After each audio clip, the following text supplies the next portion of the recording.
Feche teus olhos por um minuto. Começa a falar com Deus nessa noite. Começa a declarar palavras. Entrega tudo aos pés dele essa noite. Fale que ele é santo, que ele é maravilhoso. Sim, Senhor, nós te entregamos essa noite, Senhor, na tua presença, Pai. Declaramos, Senhor, que tu é o convidado especial, Pai. Declaremos os céus abertos nessa cidade, Pai. Declaremos que só o Senhor é Deus, Pai. Que as pessoas que chegarem, Pai, nesse culto, Pai, não saiam como chegaram, saiam voando nas asas de um novo tempo, Senhor. Sim, Pai, nós declaremos, Pai, um renovo, Pai, na vida de cada irmão, Pai. Sim, nós declaremos que só o Senhor é Deus. Só o Senhor é digno de toda a honra e de toda a glória, Pai.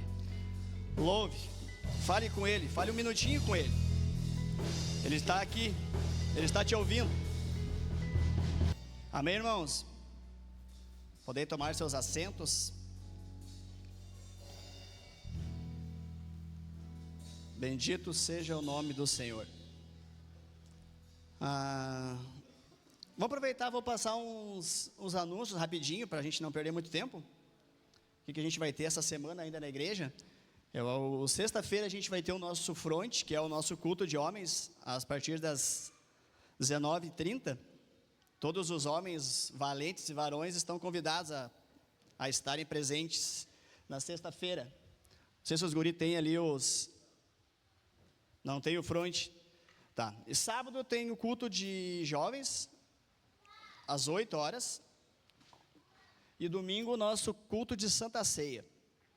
Nosso culto especial domingo pela manhã, às 9 horas da manhã. Essa vez não vai ter o almoço pelo fato de ser Dia das Mães, né? Para a gente poder ficar com as nossas mamães ou trazê-las no culto, quem ainda tem esse privilégio. E domingo à noite às 19 horas. Esses são os recados, né? A Thalia, culto de família. Eu acho que para essa semana é isso. Vamos ofertar, irmãos, aproveitar para a gente não perder muito nosso tempo também aqui na palavra. Aproveitar que o tio Roger está na função ali.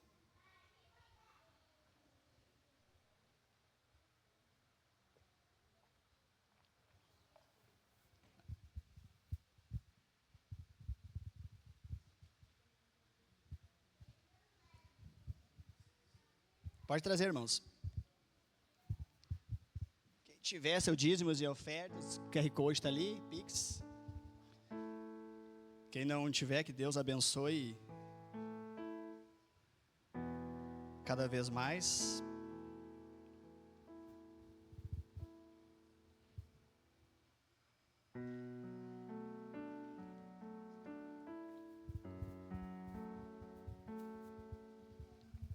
Estenda a sua mão para frente aqui, vamos abençoar nossas ofertas, nossos dízimos. Pai, nós queremos te agradecer, Senhor, por esse momento que o Senhor está nos dando, Senhor, que a gente possa ofertar, a gente possa dizimar, Senhor.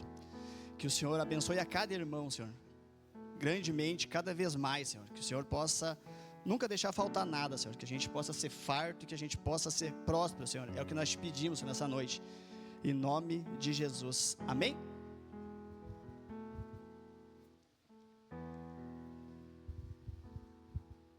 Irmãos,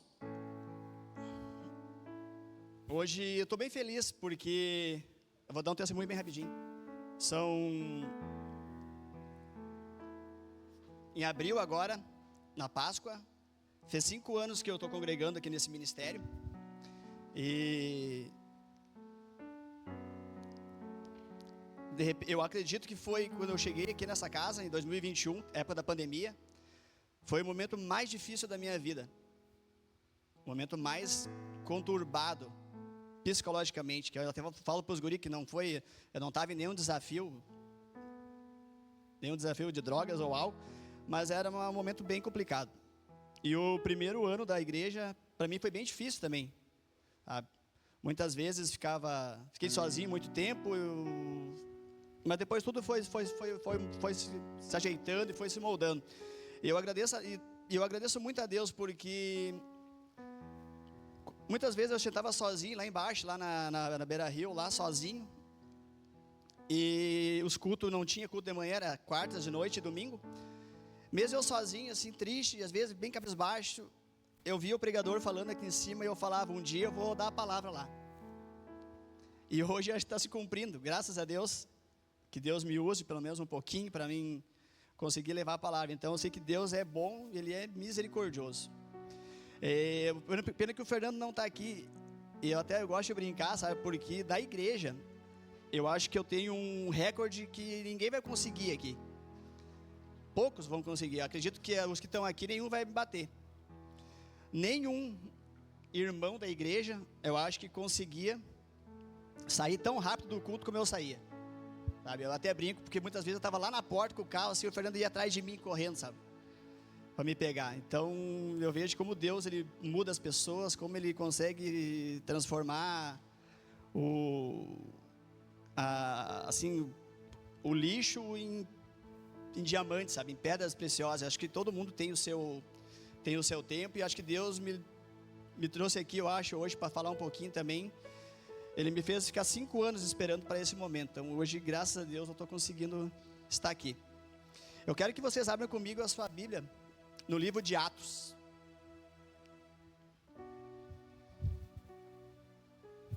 Atos, no capítulo de número 3.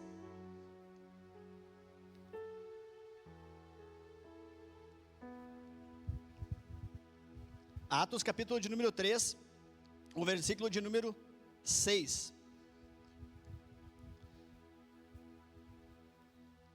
Pedro, porém, lhe disse: não possuo nem prata e nem ouro, mas o que tenho, isso te dou. Em nome de Jesus Cristo, o Nazareno, anda. Amém? Irmãos, eu quero falar nessa noite sobre o maior milagre de Jesus. E eu não estou falando do paralítico, do coxo. Eu estou falando de um homem chamado Pedro. Se você ler a história de Pedro na Bíblia, você vai ficar surpreso. Porque Pedro, ele era realmente o improvável. Pedro ele era uma criatura única. Dos 12 discípulos, ele era o mais afoito, ele era o mais louco, ele era o mais fraco, ele era o mais covarde. Pedro era tudo. Pedro era o discípulo que mais fez Jesus passar vergonha. O Pedro era o Pedrão, ele era louco mesmo. Mas esse homem foi tão usado, ele foi tão moldado, que a diferença que tu vê aqui no Pedro de Atos dos Apóstolos, para o Pedro dos Evangelhos. O Pedro dos 4 Evangelhos, ele era o mais covarde. Ele era a vida louca mesmo dos Evangelhos. Pedro, ele chegou a ter um apelido, que os discípulos deram para ele: homem de pequena fé. E por que homem de pequena fé? Se você for ler Mateus do 14, do 28 ao 31, você vai ver Jesus no episódio. Os discípulos todos num barco, Jesus aparece para eles andando sobre o mar, caminhando, e eles achando que era um fantasma. E eles ficam tão nervosos, com tanto medo, que eles acharam, é um fantasma. E o mestre fala: não tema, sou eu. E o que acontece? O Pedro, ele é o único que se prontifica e fala: Pedro, oh, Senhor, se és tu, faz eu ir contigo. Eu fico imaginando ali os discípulos pensando assim: meu Deus, lá vai o Pedro passar Jesus, passar vergonha de novo. E Jesus fala: vem Pedro, pode vir, vem. E Pedro foi, todo corajoso foi. E Pedro, ele começa a caminhar. Ele dá 2 passos.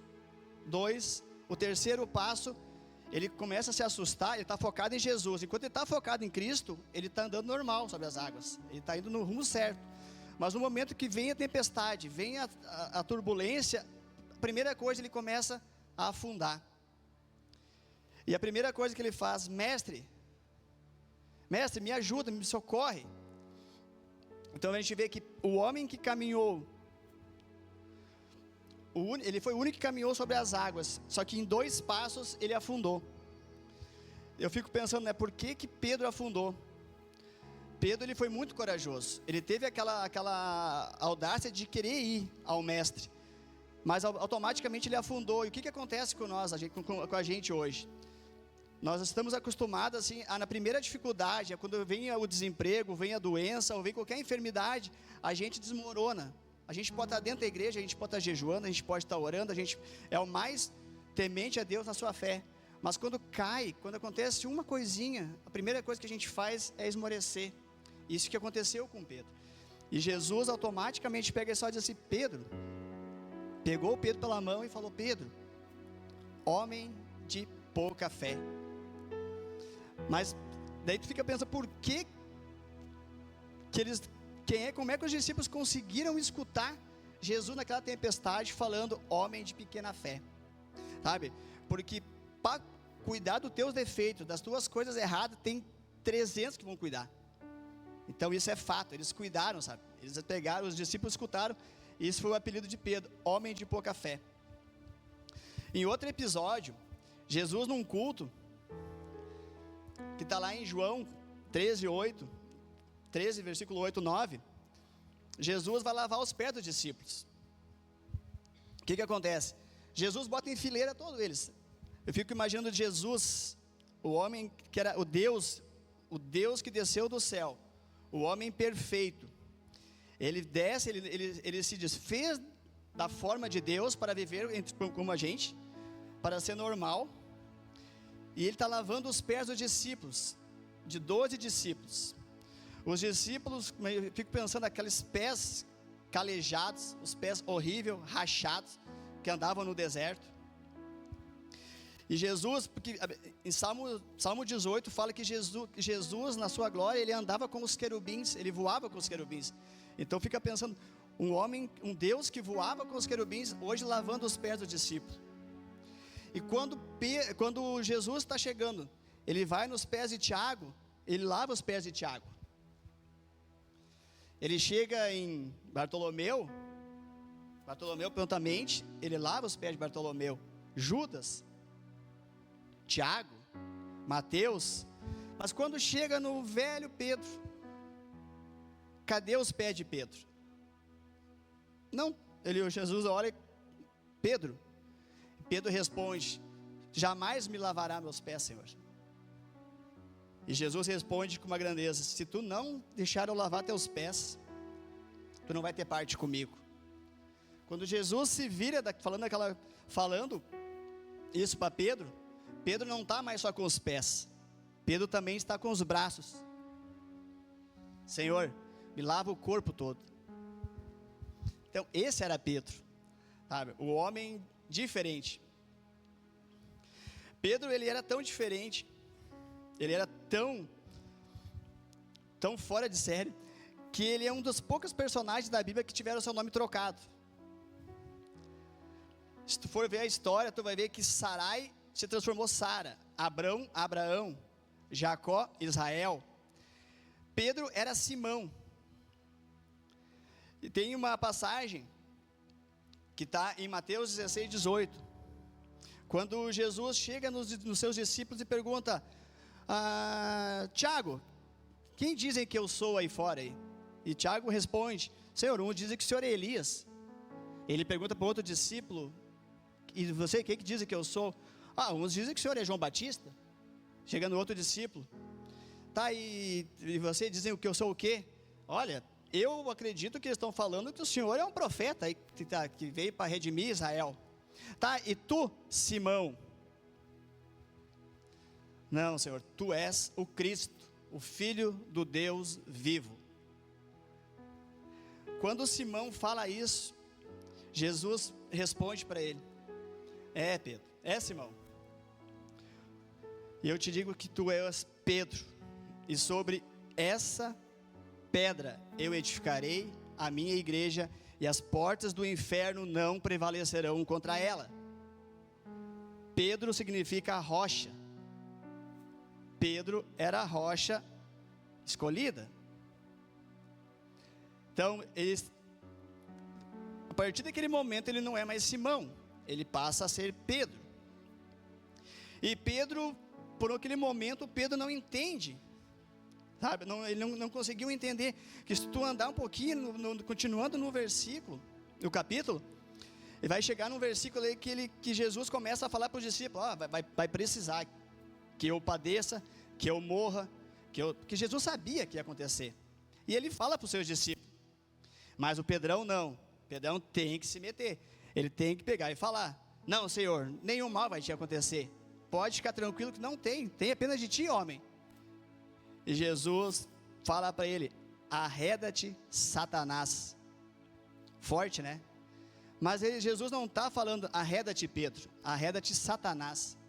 E eu fico pensando nessa história porque Pedro, andando tanto tempo com Jesus, até parece que foi uma coisa escandalosa, mas Pedro era um endemoniado, a ponto de Jesus mandar Satanás sair dele. Sai, arreda-te, Satanás. Então, isso era o Pedro. O Pedro dos evangelhos, ele era o mais... Porque se tu olhar hoje, os 4 evangelhos, Mateus, Marcos, Lucas e João. O livro de Marcos, ele é totalmente relatado por Pedro, porque Marcos, ele era um discípulo de Pedro.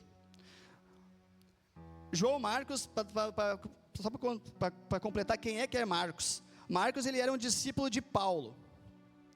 E numa viagem missionária que Paulo e Barnabé faziam, eles foram apedrejados e levaram uma surra. E o que acontece? Marcos, muito menino, 13, 14 anos, Marcos vê aquela situação dos dois ali, ele pega e foge, e vai embora. E daí na segunda viagem de Barnabé e Paulo, o que acontece? Barnabé queria que Marcos andasse junto com eles, e Paulo falou: não, nós não vamos levar esse menino deixou nós empenhados, esse não é uma pessoa para dar com a gente. Tanto que o livro de Atos teve tanta contendas entre Paulo e Barnabé, que João Marcos foi embora. E o que acontece? Tudo que, como Paulo e Pedro tinham a mesma personalidade, tudo que prestava para Paulo não prestava para Pedro, o que prestava para Pedro não prestava para Paulo. Marcos automaticamente vai embora. O que acontece? Pedro abraça ele. Pedro abraçou esse menino e virou seu discípulo. Mas lá na frente, se tu for lá olhar na segunda carta de Paulo a Timóteo, Paulo na sua velhice, Paulo ele faz um relato: me traga os pergaminhos e me traga também João Marcos, que ele é muito útil no meu ministério. Então, Pedro cuidou de Marcos, e Marcos, ele relata todo o livro narrado por Pedro. Você pode ver que o livro de Marcos, ele é o livro mais, entre aspas, comum, comparado com Mateus e Lucas. Ele é um livro que é mais simplão, só que Pedro narra todos os milagres de Jesus, praticamente. E o que acontece? Nos 4 evangelhos, o covarde Pedro, que prometeu que ia se abraçar com Jesus, que não ia nunca deixar ele, o que acontece? Quando Jesus fala novamente que ia morrer, que ia ser entregue na mão dos romanos, Pedro se levanta: não, Senhor, nada vai te fazer mal, nada vai acontecer contigo. E Jesus fala prontamente: Pedro, antes que o galo cante, eu vou te negar 3 vezes, eu te negarei 3 vezes. E Pedro falou: não, Senhor, nunca vou fazer isso. E eu acho que a história todo mundo sabe, né? Todo mundo conhece. O que acontece? Jesus está sendo crucificado, Jesus está indo para o seu calvário ali, e Pedro, ele nega Jesus 3 vezes. Na 3ª vez, o galo canta. O que acontece? Para quem já olhou de Deus, Pedro se desespera, Pedro chora amargamente. Eu fico pensando que quando Jesus é crucificado, Jesus é sepultado, esses foram os 3 piores dias da vida de Pedro. Pedro, ele fica tão arrasado, mas tão arrasado, que eu não consigo nem imaginar a situação desse homem. E os outros discípulos estavam malhando ele, as pessoas que escutaram ele falar aquilo ali. E o que acontece? Os 4 evangelhos relatam a traição, a negação de Pedro: Marcos, Mateus, Lucas e João. Os 4 relatam. Mas por que os 4 evangelhos relatam a traição e o engano que Pedro fez? Pedro negou Pedro negou Jesus. Por que os 4 relatos? Porque, que nem eu voltei a falar, sempre que tu pode fazer 50 coisas boas, mas se tu fazer uma coisa ruim, vai ficar marcado. E os 4 marcaram. Mas também eu tenho que elogiar Pedro, porque na sua biografia, no livro de Marcos, ele mesmo narra, mas tu já pensou, poucos autores que vão escrever um livro que vão falar mal de si mesmo. E ele falou, né? O que acontece? Ele explicou bem certinho, mas o único evangelho, se tu olhar os 4, se tu chegar em casa e ler os 4, nenhum é igual ao outro, mas só, se tu olhar Marcos 16:7, o único evangelho que está narrando a situação quando as mulheres vão no sepulcro, e o sepulcro está vazio, Maria Madalena vai, a rocha não está mais lá, para tampar a sepultura, Jesus fala para eles, vai, chama, avisa os discípulos e a Pedro. Então Pedro fez questão de mostrar, ele mandou me chamar, quando Maria Madalena chega com outras mulheres e fala, olha, o mestre ele ressuscitou, e ele quer ver vocês.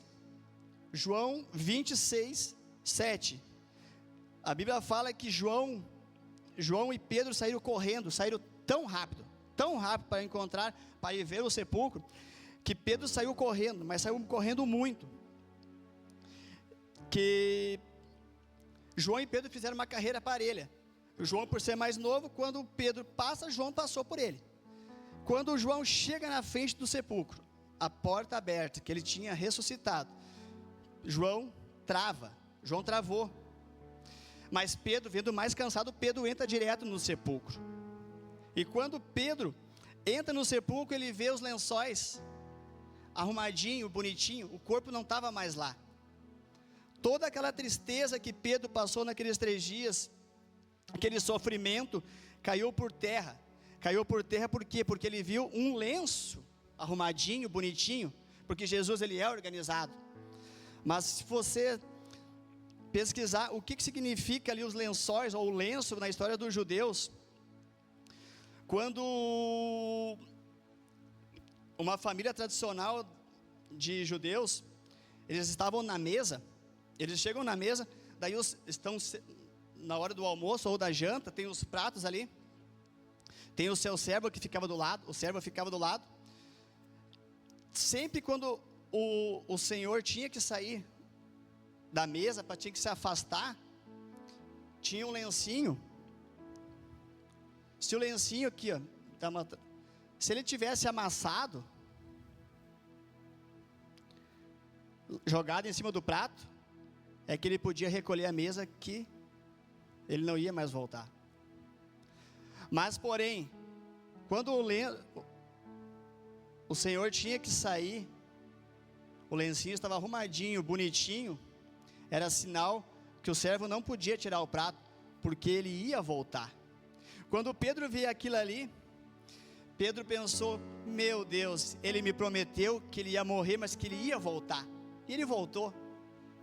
Então, esse sinal do lenço é um sinal que ele vai voltar, que ele nos prometeu.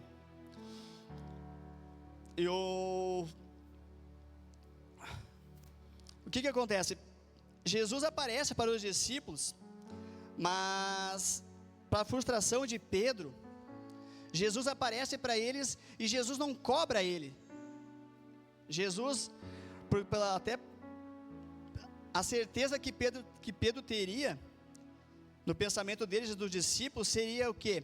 Que quando Jesus voltasse, quando Jesus aparecesse, a primeira coisa que ele ia fazer ia apontar o dedo para Pedro e dizer, pá, Pedro, tu não é o cara que falou que não ia me negar? E me negou? Eles achavam certo que isso ia acontecer. Tu não é o homem que ia me negar, o valentão?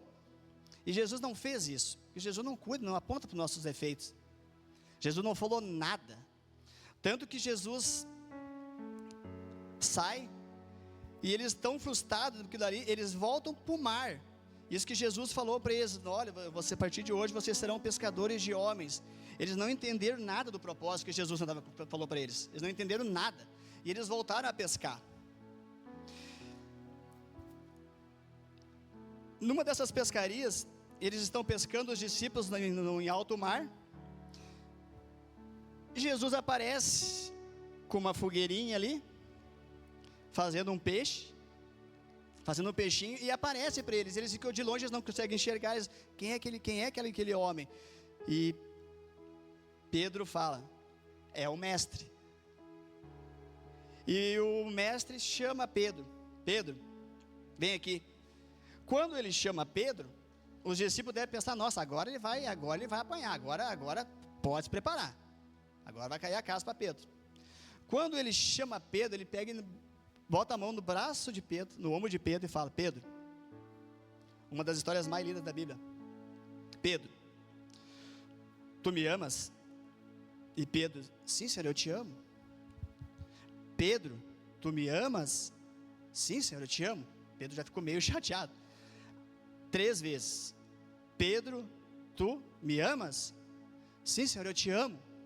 Então, cuida das minhas ovelhas, apacenta o meu rebanho. Irmãos, Jesus ele jamais vai nos apontar. Jesus ele ama pessoas, indiferente da tua classe social, do teu poder, do que tu tem. Ele ama todos, ele morreu por todo mundo. Jesus, ele podia chegar e dizer: Pedro, eu vou subir, então cuida das minhas coisas, cuida dos meus negócios. Não, cuida do meu rebanho, cuida das minhas ovelhas. Pedro, prontamente, eu acho que ele fica paralisado com essa missão que ele teve, né? E se a gente for ver, né, o ladrão da cruz, quando Jesus ele é crucificado no meio de 2 ladrões, um na esquerda e um na direita. Um ladrão fala para ele: ei, rei, desce daí, tu não é o rei, salva-te a ti mesmo. Jesus não responde nada, não fala nada. E o outro: ei, deixa o mestre em paz, nós estamos aqui porque a gente fez coisa errada, o mestre não fez nada, deixa ele.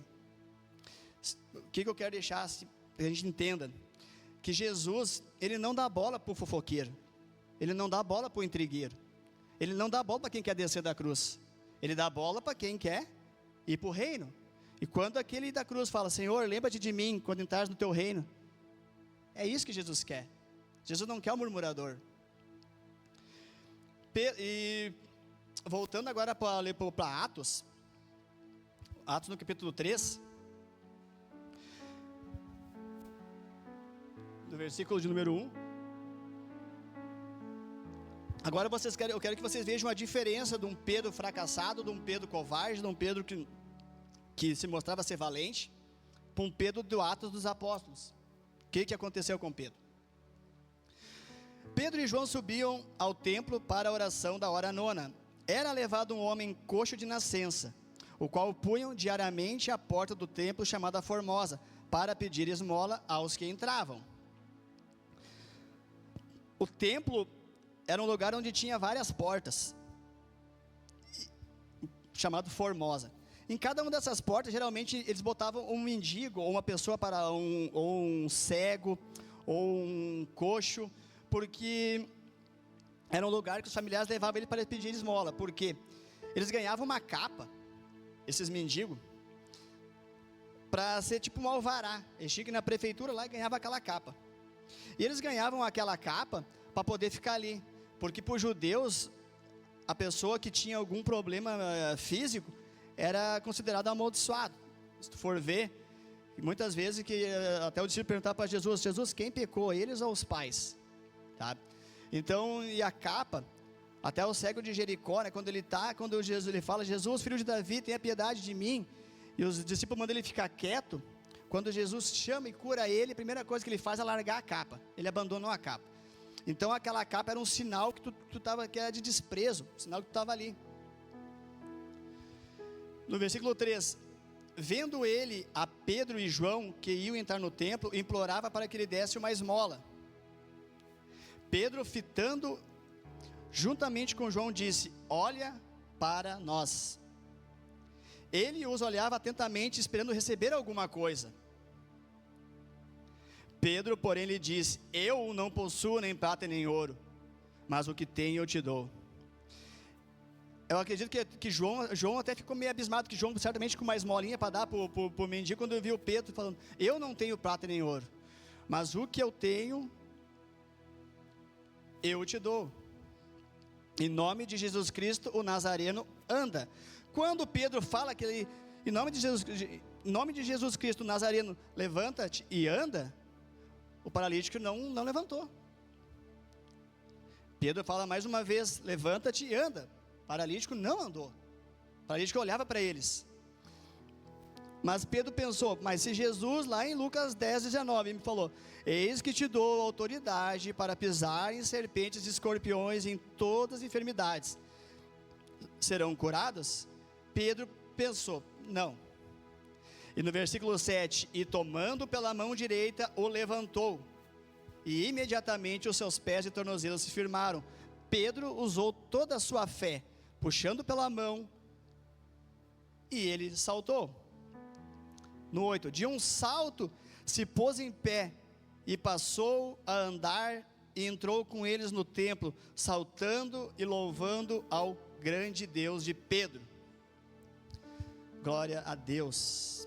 Cara, irmãos, quando a autoridade que Jesus deu a Pedro puxa com aquele jeitinho, certamente totalmente carinhoso, pegando ele pela mão, puxou ele: levanta-te e anda. E ele saiu saltando. Com certeza esse paralítico, ele era pentecostal, para ele sair pulando. Ele era crente. E viu todo o povo a andar e a louvar a Deus, e reconheceram ser ele o mesmo que esmolava assentado à porta formosa. E todos no templo se encheram ao ver.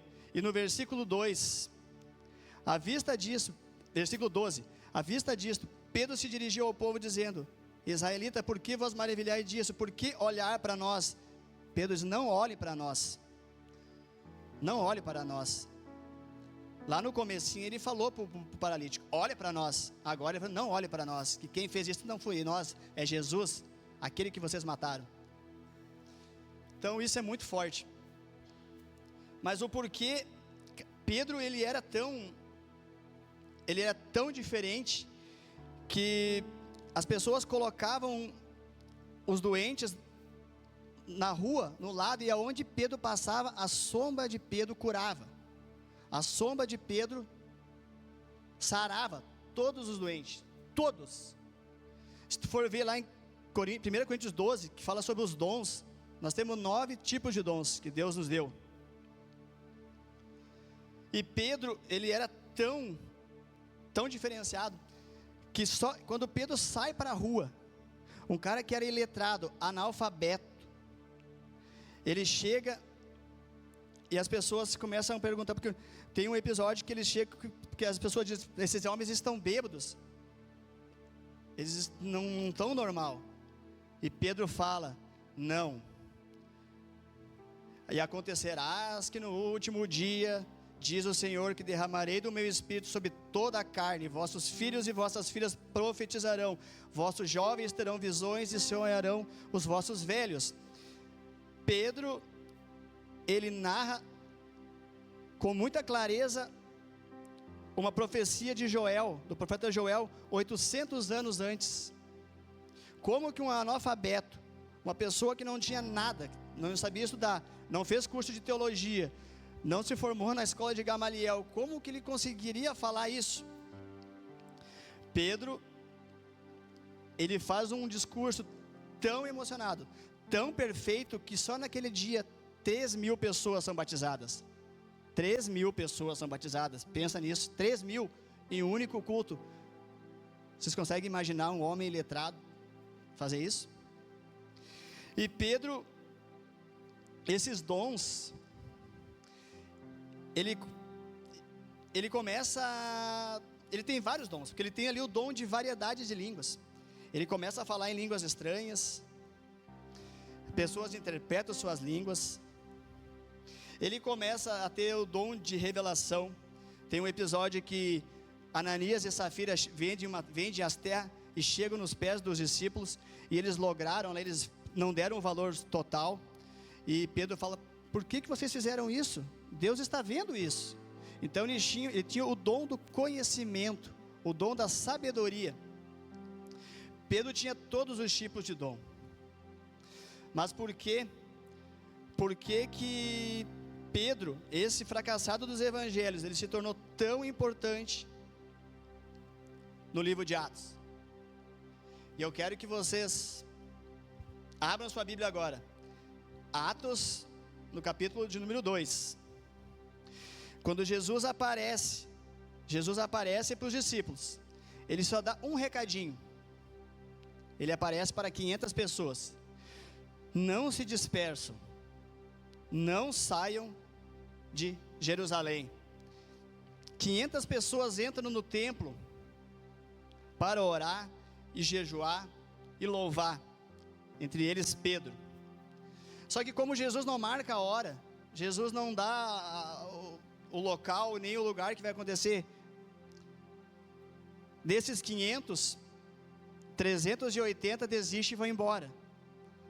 120 pessoas ficam orando, jejuando e clamando, todos no mesmo propósito. Eu fico pensando naquela cena assim, a gente às vezes perde 5 minutinhos com Cristo para ler a Bíblia, para orar e para jejuar, e a gente acha muito. E eles ficaram um tempo que eles nem sabiam o que ia acontecer, orando, jejuando e clamando.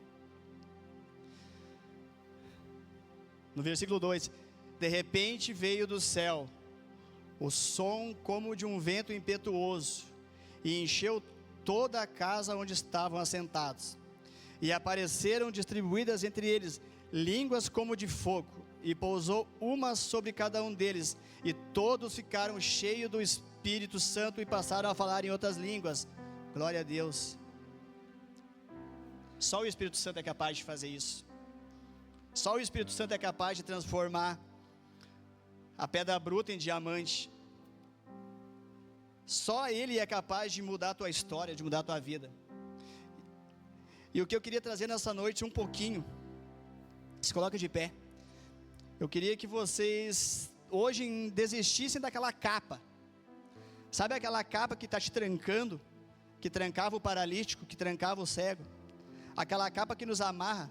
Nós não precisamos mais de alvará, que o alvará já foi na cruz. Nós já ganhamos o alvará dele.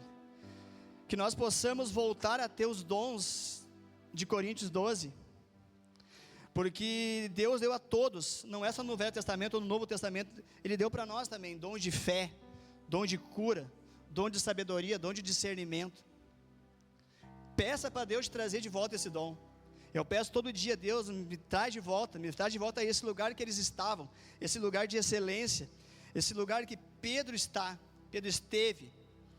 Porque se Ele nos deu autoridade, se Ele nos deu capacidade, está escrito: eis que te dou autoridade. Então, vamos colocar em prática, vamos orar, e pedir cada vez mais. O louvor pode subir, por gentileza. E eu quero que você nessa noite, que vocês tirem uns minutinhos para falar com Deus, e peçam para Deus: Deus, o tempo da servidão passou, eu não quero mais usar aquela capa, eu quero ser um vaso novo, porque Deus, Ele faz milagres até hoje. Às vezes a gente subestima Deus, e Deus, Ele é bom. A gente espera às vezes algo sobrenatural, e as pequenas coisas estão ao nosso redor, estão na nossa casa, estão na nossa frente, no abraço dos nossos filhos, no abraço dos nossos amigos. Gente, é uma coisa tão simples, tu ir num dia, num desafio jovem, ele levar um abraço para uma pessoa que está lá, de um drogado, de um alcoólatra, que as pessoas não querem mais saber, e tu vai lá e só dá um abraço e fala que Jesus ama eles. Sabe, a presença do Espírito Santo, ela é tão forte. Nós precisamos orar mais, a gente precisa sair da igreja, sair das quatro paredes. A gente precisa orar pelos doentes. Jesus ensinou, vão para os órfãos e para as viúvas. Nós não podemos ficar estagnados, esperando Jesus voltar. Ele não nos deu a hora, mas os sinais estão próximos. Mas o que a gente vai levar de legado quando a gente vê aqui? Eu ia na igreja na quarta e no domingo. Tá, mas o que? Mas ele vai chegar nos quantos e vai dizer, mas eu nem te conheço. Eu mandei tu ir lá, falar com aquele amigo doente, tomar um chimarrão com ele, tu não foi. Eu falei para te ir lá na casa do teu irmão, perdoar ele, conversar com ele, tu não vai. O cara que trabalha contigo. Nós precisamos ser evangelistas, nós precisamos salvar almas. Nós precisamos crescer. Jesus, quando ele escolhe Pedro porque Pedro tinha um potencial de ser um evangelista. Pedro conhecia o vilarejo, Pedro conhecia os pescadores, Pedro conhecia o bairro, Pedro conhecia a cidade, porque ele não ia salvar 3.000 pessoas só com discurso, só que eles conheceram a mudança de Pedro. Eles viram aquele homem brabo, aquele homem rebelde, aquele homem durão, se transformando num homem manso e humilde de coração. E hoje, cada um tem o potencial de pedir para Deus, eu quero ser o novo Pedro, eu quero ganhar Pedros, porque se nós sairmos na rua e nós levantarmos Pedro, a gente vai salvar uma nação inteira. Eu acho que chega de a gente ficar murmurando, a gente ficar pedindo o sobrenatural está na nossa cara. Fala com Deus e pede teus dons. Deus nos deu talento, Deus nos deu sabedoria, Deus nos deu conhecimento. E todos nós temos o potencial de ter fé. Fala com Ele.